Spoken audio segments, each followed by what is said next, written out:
अस्सलाम वालेकुम। उम्मीद है आप सब खैरियत से होंगे। आज हम पढ़ेंगे कि नाउन क्या है और नाउन के अक़साम क्या है। So let's get started.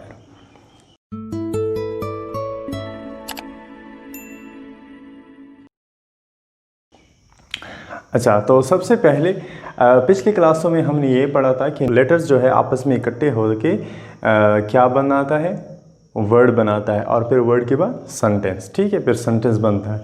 किस तरह? पहले जो है ABCD जो है इनको हम क्या कहते हैं? लेटर्स। ठीक है, लेटर्स जब आपस में इकट्ठे होते हैं फिर वर्ड बनाते हैं। वर्ड क्या होता है? इसका कोई मतलब होता है, माना होता है। और लेटर्स ABCD का कोई मतलब और माना नहीं होता।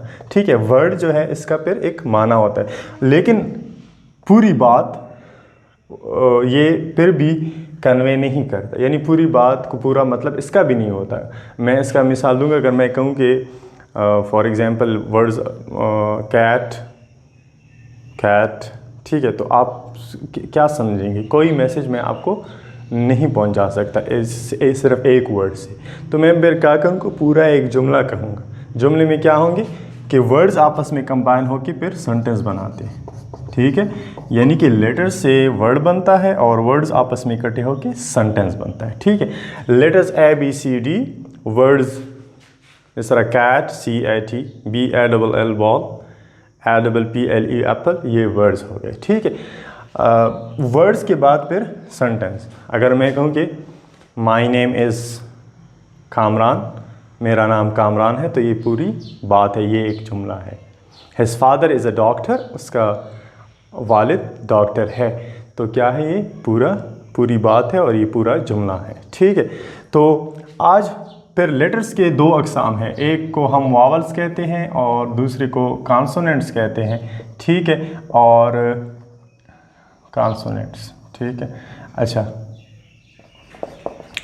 फिर जब वर्ड बनता है तो वर्ड के फिर 8 अक़साम हैं, 8 ग्रुप्स हैं, 8 क्लासेस हैं, जिनको हम पार्ट्स ऑफ स्पीच भी कहते हैं या वर्ड क्लासेस भी इनको हम कहते हैं।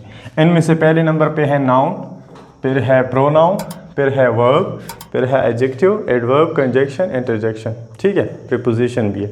तो ये जब आपस में इकट्ठे होते हैं तो फिर एक जुमला बनता है और जुमले के 6 अक़साम हैं। ये हम तफसील से बारी बारी इन 8 को पढ़ेंगे।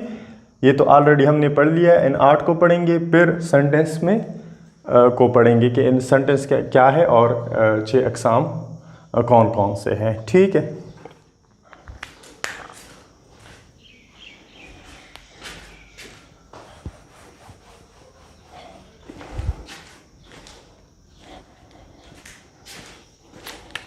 अच्छा, तो आज हम पढ़ेंगे कि नाउन क्या है और नाउन के अक़साम क्या है। ठीक है, नाउन का मतलब है नेम, या इसको हम ये भी कह सकते हैं कि नेमिंग वर्ड। अच्छा, इसका पूरा डेफिनेशन ये है कि noun is the name of a person, place, thing, idea और एनिमल। यानी किसी भी पर्सन यानी कि इंसान, प्लेस यानी कि जगह, थिंग यानी कि किसी चीज़ के नाम को, आइडिया यानी किसी ख्याल या सोच के नाम को, और लास्ट में है एनिमल, किसी जानवर के नाम को हम क्या कहते हैं? नाउन कहते हैं। ठीक है, पर्सन इंसान यानी कि वकार, कामरान, सलमा, सायरा एट्सेट्रा। प्लेस यानी कि जगह, लाहौर, इस्लामाबाद, पेशावर एट्सेट्रा। थिंग चीज़ों के नाम को, जैसे मार्कर, पेन, बॉल वगैरह वगैरह। आइडिया सोच के नाम को, जैसे कि खूबसूरती, ब्यूटी एक आइडिया है सोच के नाम को। इसके अलावा जुल्म, ख़तरा और इस तरह बहुत सारे हैं। एनिमल जो है जानवर के, जिस तरह चीता, टाइगर और बैंस एट्सेट्रा। सो ये इसका डिफिनेशन हो गया कि नाउन किसी चीज़ के नाम को, इंसान के नाम को, जगह, चीज़, ख़याल या जानवर के नाम को नाउन कहते हैं। और 7 मिसालें भी हो गई। अब हम पढ़ेंगे कि इनके नाउन के अक़साम कितने हैं। ठीक, सो नाउन के 7 अक़साम हैं। कितने? 7। अगर हम छोटी क्लासों को पढ़ाते हैं फिर तो हम 2, अगर उससे फिर मिडिल क्लासों को फिर हम 5, या हाई क्लास तक हम 5 पढ़ाते हैं। फिर उससे अगर ऊपर हो तो फिर हम 7 अक़साम पढ़ाते हैं। अच्छा, तो सबसे पहले नंबर 1 पे है, नंबर 1 कॉमन नाउन, सेकंड पे है प्रॉपर नाउन, थर्ड पे है मटेरियल नाउन,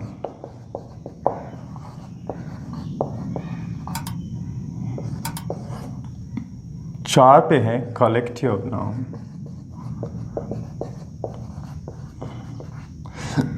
पांच पे है एब्स्ट्रैक्ट नाउन,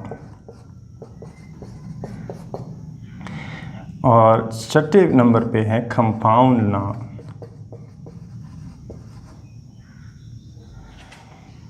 सात पे है वर्बल नाउन। कितने हो गए? 7। Common noun, proper noun, material noun, collective noun, abstract noun, compound noun, verbal noun. अच्छा, इसको हम बारी बारी तफसील से पढ़ेंगे। कॉमन नाउन, कॉमन को वो नाम जो हम आम इस्तेमाल कर सकते हैं उसको हम क्या कहते हैं? Common noun.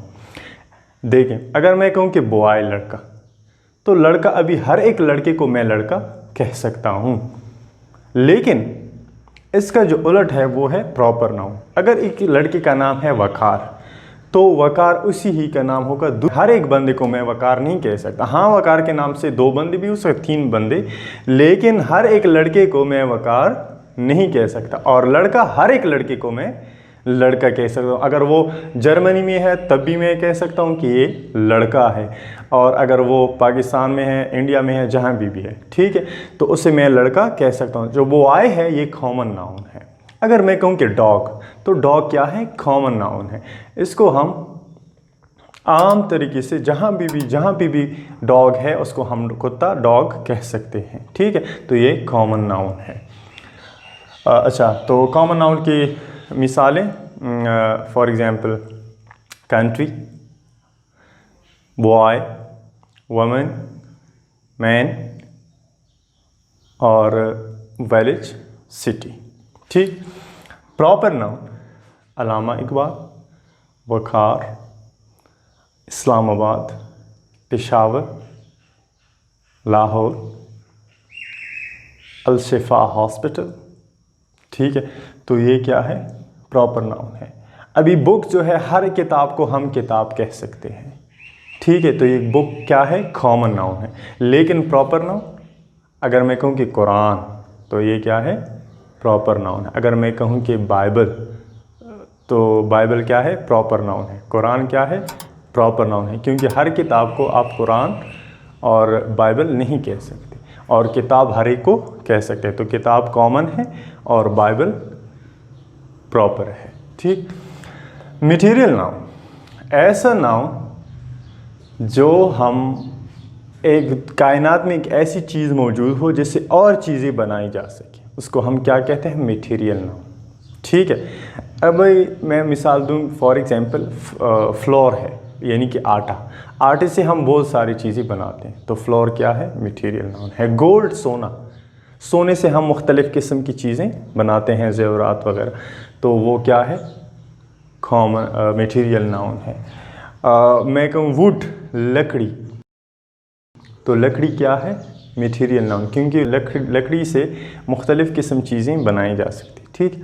अच्छा, और इसके अलावा आयरन, यानी कि लोहा, हम हर एक चीज़, खिड़की भी बनाते हैं, और बहुत सारे कुर्सियाँ, टेबल्स वगैरह बनाते हैं, तो बहुत सारी चीज़ें बनती है। इन चीज़ों को हम क्या कहते हैं?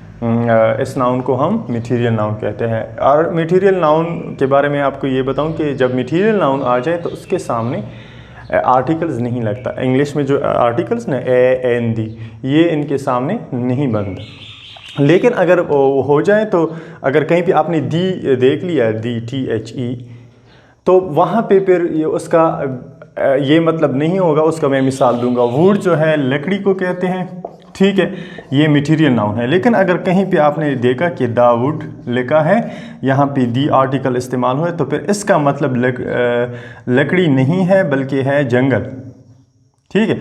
जब आर्टिकल्स जो है, यानी ये फिर कॉमन नाउन हो गया, ठीक है। जंगल कौन सा नाउन? कॉमन।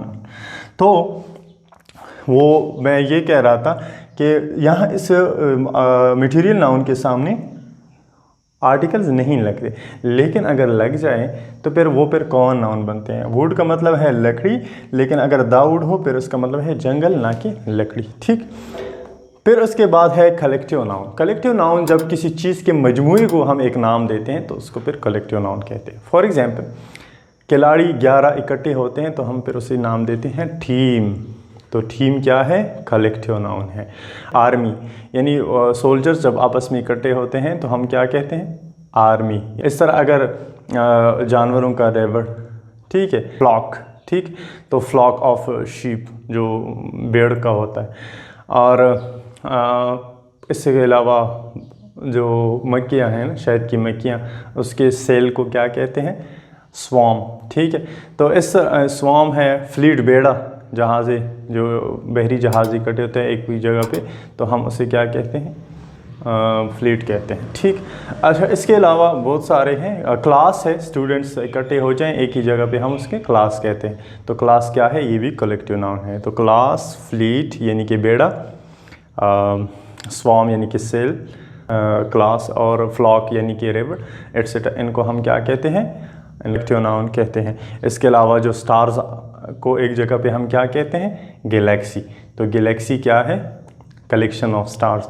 तो गैलेक्सी भी एक कलेक्टिव नाउन है। फिर 5वें नंबर पे है एब्स्ट्रैक्ट नाउन। एब्स्ट्रैक्ट नाउन एक ऐसे नाम को कहते हैं जिसे हम ना टच कर सकते हैं, ना देख सकते हैं, लेकिन इसे हम सिर्फ फील कर सकते हैं। जैसे कि हंगर यानी कि भूख, प्यास, थर्स्ट, और इसके अलावा ख़तरा, खुशी, गम, इसको हम ना तोल सकते हैं, ना नाप सकते हैं, ना देख सकते हैं, और सिर्फ महसूस कर सकते हैं। अभी मैं इस तरह नहीं कह सकते आज मैं 2 किलो खुश हूँ, तो इसको हम नाप या वज़न नहीं कर सकते। ठीक है, एब्स्ट्रैक्ट नाउन को। अच्छा, कंपाउंड नाउन जो है ये ऐसे नाउन को कहते हैं जो 2 या 2 से ज़्यादा अल्फाजों से बना हो, लेकिन मतलब उसका एक ही हो। मैं मिसाल देता हूँ, अंग्रेज़ी में भाभी को क्या कहते हैं? Sister in law. सो कितने अल्फाज है? सिस्टर इन लॉ कितने? 3 अल्फाज है, और मतलब इसका एक ही है, क्या है? भाभी। और इसके अलावा father in law, mother in law. Classroom 2 अल्फाज है, क्लासरूम 2। प्ले ग्राउंड 2 अल्फाज है, मतलब इसका एक ही है, मैदान। और क्लासरूम का मतलब है क्लासरूम। ठीक है, और इसके अलावा बहुत सारे हैं। इसका मैं एक आपको बताऊं, बाज़ अगर आप बिल्कुल लफ्ज़ को देखेंगे तो हो सकता है आप गलत भी हो जाएंगे, क्योंकि हैंड मी डाउन का मतलब है बट्टे पुराने कपड़े। हैंड मी डाउन, इसका क्या मतलब है? ये कंपाउंड नाउन है और इसका मतलब है बट्टे पुराने कपड़े। ठीक है, अच्छा, लास्ट वाला है 7 नंबर पे वर्बल नाउन। वर्बल नाउन किसे कहते हैं? ये ऐसे नाउन को कहते हैं जो हम वर्ब से बनाएं। वर्ब हम इसके बाद पढ़ेंगे, इसके बाद क्लासों में हम तफसील से वर्ब भी पढ़ेंगे, लेकिन वर्बल नाउन जो है वो उस नाउन को कहते हैं जो वर्ब से बना हो। फॉर एग्जांपल सीइंग, अभी सी से हम बनाते हैं ING लगा के सीइंग, इसका क्या मतलब है? बसीरत, यानी देखने का अमल, देखने के अमल को क्या कहते हैं? सीइंग, बसीरत। तो ये वाला नाउन जो है इसको वर्बल नाउन कहते हैं, या इसको हम जरन भी कहते हैं। ठीक है, इसके अलावा मैं फाइट के साथ ING लगाऊं तो क्या बनता है? फाइटिंग, यानी कि झगड़ा।